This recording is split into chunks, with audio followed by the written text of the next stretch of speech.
দেখো বানান শেখোতে আমি তোমাকে কি দিয়েছি, কি উচ্চারণ দিয়েছি? মুস্কান। মুস্কান কতবারে উচ্চারণ হচ্ছে? লেখো, 2 বারে লেখো তো।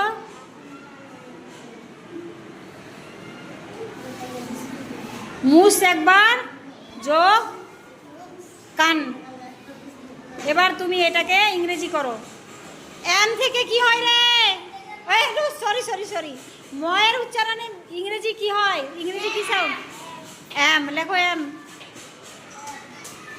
এবার রসুকার আছে উ। উ কি থেকে হয়? ইউ থেকে উ। এবার স। স কি থেকে? এস। তারপরে যোগ চিহ্ন দাও। এবার ক। ক কি থেকে হয়? কে। আকার কি থেকে? আ। এ। আর না, ন কি থেকে? এন। এবার এটি এক জায়গায় করো। মুস্কান এক জায়গায় করো। M U